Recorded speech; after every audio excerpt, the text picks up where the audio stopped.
Hey you guys, welcome back to my channel for another video. Today we are going to be discussing my quarter 3 in my homeschool, a quarter 3 homeschool update. So this will be a video that you guys can definitely listen to while you clean, fold laundry, drive, whatever the case might be. Watch it if you'd like, but there's going to be nothing to see here except for me chatting about our quarter 3 in our homeschool. I wrote down some bullet points to share with you guys as we head into the last quarter of this homeschool year. I say it every single year, but I truly cannot believe it. So we are going to recap weeks in our homeschool 18 to 27. That would be quarter 3 for us. And I do want to thank today's video sponsor. It is Built Bar. I love my Built Bars. And I really wanted to bring two things up to show you guys today. So this is the coconut almond Built Bar. This was the very first bar that I tried and it tastes like an almond joy. It is made with 100% real chocolate, has 18 grams of protein, only 5 grams of sugar, and is 180 calories, zero guilt in this bar. I get asked all the time by you guys, and I can tell you've had bad protein bar experiences, what the consistency is like in a Built Bar. If they're chalky. So I wanted to bring it up to show you guys. So it looks like a chocolate bar and it absolutely will taste like one too. Like, see how chewy and gooey that is? This still is one of my absolute favorites. So the texture and taste of Built Bar cannot be beat. And I have been telling you guys that over and over, but I've seen some questions, so I figured I would show you. Now, this is another thing that Built Bar has. It's called a Built Puff, and it's basically a chocolate-covered protein marshmallow. So this one is banana cream pie, and I'm going to show you this too. So there's the delicious chocolate, and then on the inside is the marshmallow. And this has 17 grams of protein in it. So again, so great for curbing your sweet tooth, helping you stay on track nutritionally. And they're amazing tasting. The consistency is so good. You will not taste any gritty or chalky protein in it. So if you guys want to check out Built Bar, you can use my link and my discount code Ashley15 to save 15% on your order. It will be down below for you guys. Really encourage you to check them out. So good. I know so many of you have become lovers of Built Bar just like me after hearing about them here, but I wanted to show you guys exactly what the consistency is like because I've got that question a few times. So thank you so much to Built Bar for sponsoring today's video. All right, you guys, so quarter 3 update time. Like I said, I am just gonna touch on some things that I figured would be worth chatting with you guys about. There's no way for me to cover every single thing that happened in quarter 3. But this is more of just sharing some bullet points, and I've been doing these on my channel for forever. So this will be weeks 18 through 27. We have just wrapped up week 27, so we are officially in the 4th quarter of our homeschool year. The first thing that I wanted to share with you guys in quarter 3 is that my kids memorized the preamble to the Constitution. So it's the beginning portion of the U.S. Constitution. We have been and are still working through the U.S. Constitution course by the Good and the Beautiful, and the preamble, my kids memorized it, and I am so stinking proud of them for doing that. But I have to thank a lot of you guys because that is not something that I ever grew up learning, honestly. And so many of you, when I took a picture, I think, and shared on Instagram, you messaged me and said, oh, I can still hear it in the song form. So that made me think, like, there must be a song that has to do with the preamble. And then I found Schoolhouse Rock. And that is all because of you. And that song really helped my kids memorize the preamble. So if that is something that you want your kids to learn and memorize, which it's amazing for them to be able to do. Like, that was a proud mom moment when they recited that for my husband, and he was just like, wow. I felt really good about that. They learned it in part from the Schoolhouse Rock song. So thank you guys for recommending that. And if you're gonna be doing the course, just go on Schoolhouse Rock on YouTube and find the preamble song, and it will help your kids memorize it too. A lot of questions surrounding the Constitution course that I figured I would kind of touch on in this quarter 3 update. So a lot of you have asked, you know, what grades do I think this would work for? To be quite honest with you guys, I am 99% sure that about 90% of our country as adults has no clue what is even in this course.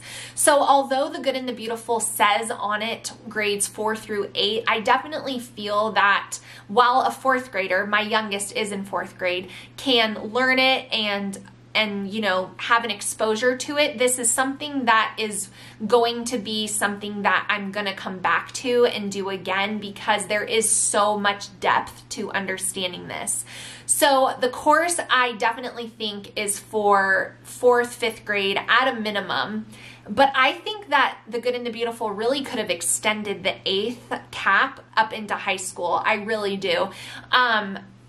I'm sure they had their reasons why they left it 4th through the 8th grade, but I personally think that it could definitely cover high school ages as well, because like I said, I'm 99% sure that over 90% of the American citizens living here have no idea what is in this course, and it has been fantastic. I cannot sing its praises enough. It has been amazing, but it has also been something that is not a quick thing to get through. So I'll let you guys know that. I'm very glad that I paused history to do the Constitution course, but the Constitution course did end up taking, and we're still working through it, a little bit more time than I thought.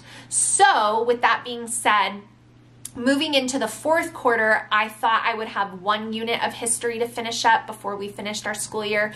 We're going to have 2 units of history. So we're going to be doing history 5 days a week until the end of our school year to finish up year 4 history with The Good and the Beautiful. And that's okay, but just keep that in mind. If you're planning on doing it, I would give yourself more time than you think, and you want to do all the activities. The activities really bring it to life, and it helps your kids understand them. So don't skip over things is kind of my advice. But yes, that is about the Constitution course. In quarter 3, we finished reptiles from The Good and the Beautiful for our science unit. My kids loved it, loved it, loved it, loved it. I shared in another video that my 8th grade son, who is doing a BJU science course, asked to do reptiles with us, and he loved it and he learned a lot. So that is probably one of our top 5 favorites.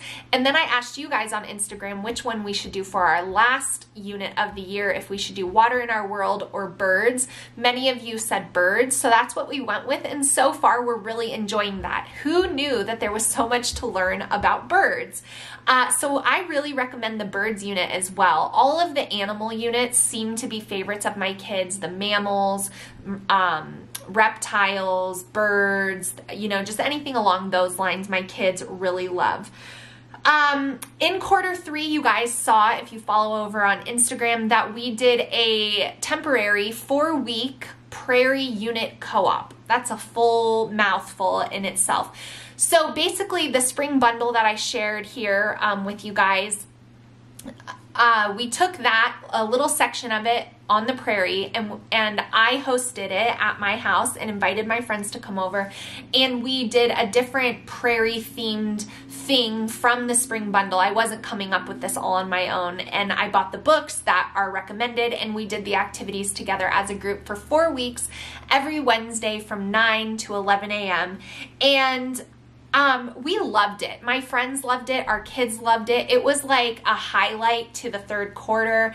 It made us all think like maybe there's something we should be doing more often like this. It was the first time that I've ever done anything like that besides poetry tea time, and it was a hit. We made a lot of memories. It was a lot of fun. And again, that was from the spring bundle that I shared with you guys. So when I share those educational bundles, keep in mind in the future that you can do them as a group with your friends, and that might really bless your friends. So it was so fun, and we learned a ton. Quarter 3 was a really focused season of homeschooling for us. We started off basically from the end of January when we got back from Disney World, and we did not take a single week off until mid-April when I came back from my girls' trip and we took a spring break. So it was like a solid 8-9 weeks of only a day off here or there when we needed it for travel and whatnot. But it was a very focused time. We, getting back on track after the holidays was very short before we went to Disney World, and so I was just feeling like we needed to really settle in, and I'm glad that we did. We made a lot of progress in the third quarter. In the third quarter, I also purchased all of our homeschool curriculum for next year, and I shared that video already in my community group. I did a live unboxing in the community section membership here on my channel, but don't fear, I will be sharing my grade level choices coming soon. So that felt really good to be able to check off that box as well in the third quarter for next year. Let me know down below with a comment if you guys have already purchased all of your curriculum already. I feel like a lot of you have. Let me know down below with a comment how far you are. 75%, 90%, let me know where you're at with that. The next thing is that in quarter 3, that's typically when I have experienced like homeschool burnout.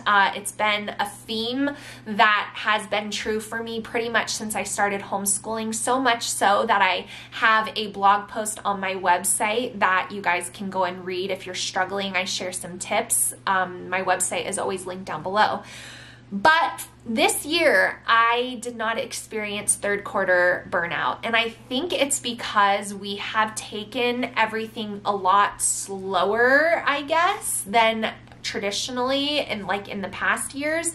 I'm feeling the itch to travel and get outside and explore and enjoy more freedom. I am starting to crave that, which does happen around this time of year, but I'm not burned out. And so that is really good. But I am very excited about all of our travel we have coming up and the learning that we'll be doing as we visit national parks this summer.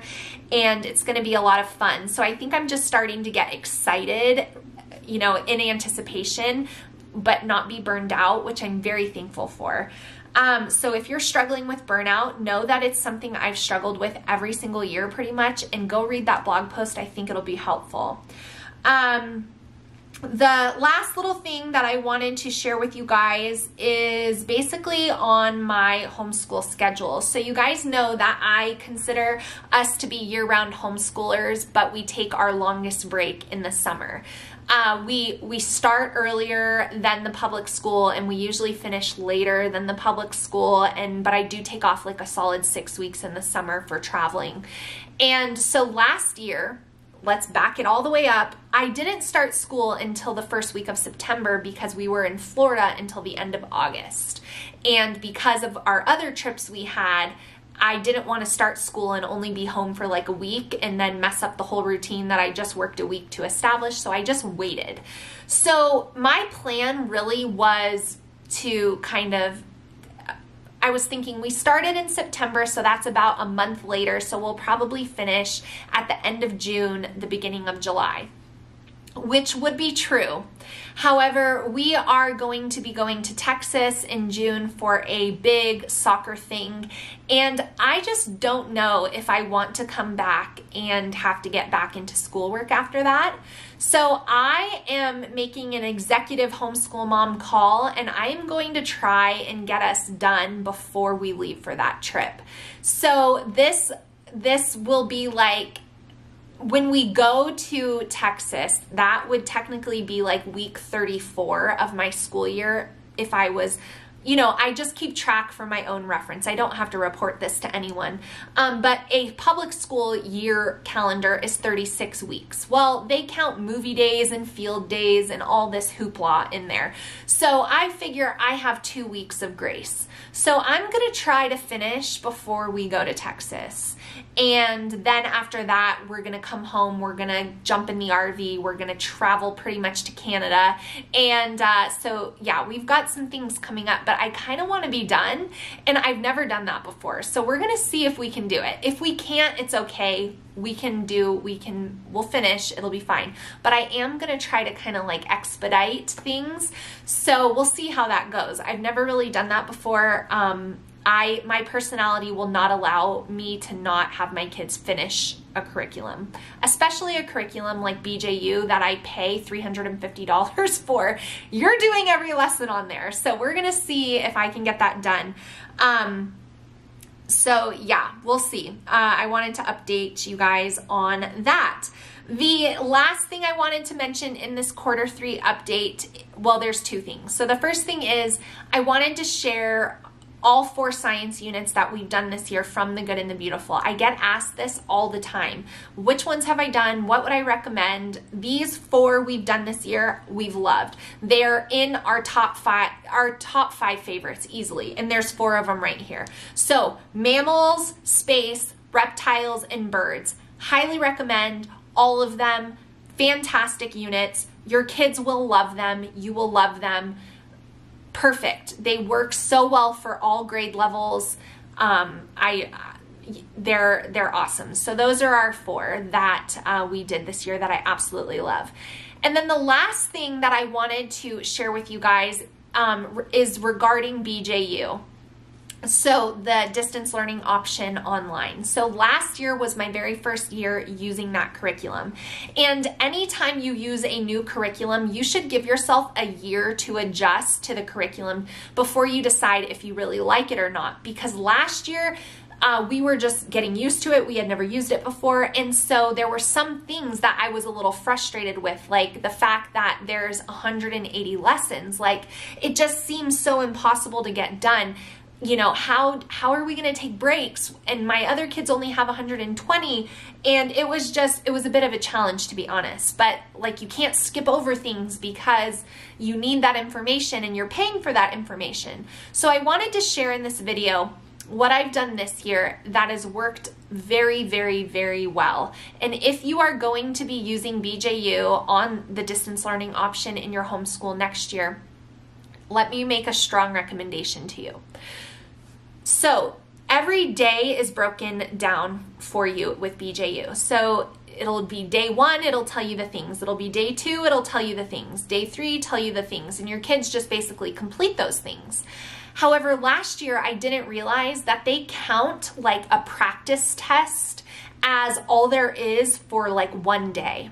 So what I've done is tell my kids that anything that is like a practice test or a short lab activity, they need to go ahead and do that as well as move on to the next thing for the next day. That has been a game changer. We have been able to take breaks. My kids are staying on track. I'm going to finish all of my kids at one time, even my younger kids who are using The Good and the Beautiful basically for everything. I'm going to finish them all at the same time. So if you're using BJU, that is my little bit of advice to you next year. When your kids have a practice test, make them do the next thing. And when they have a lab activity, make them do the next thing. Anything that's short, they should really combine with something else and not view it as like, yay, science was short that day, because then you're going to really struggle to finish those 180 lessons in your school year. In my experience, that was a big struggle. So to summarize it, we've had a really great, full, busy quarter 3. We are now into quarter 4. It is the home stretch. And like I told you guys, I'm trying to finish us up a little bit early. So we'll see if I can do that because we have weekends away already planned in the midst of this. We'll see how it all works out. I don't stress over it. It'll all get done. But that's where we're at in our homeschool year. I hope you guys enjoyed hearing this chatty update. Let me know if you have any thoughts, comments, or anything down below. Leave a comment. Let me know how much curriculum you've bought. I'm just curious to read. I think it's fun. And make sure you check out the links to Built Bar. That information will be down below for you guys, and you can save 15% on your order with my code. That'll also be down there, but it's easy, Ashley15. Thank you so much for watching. Give me a thumbs up before you go. It's a free way to support my channel, and I will see you guys in my next video really soon. Bye, friends.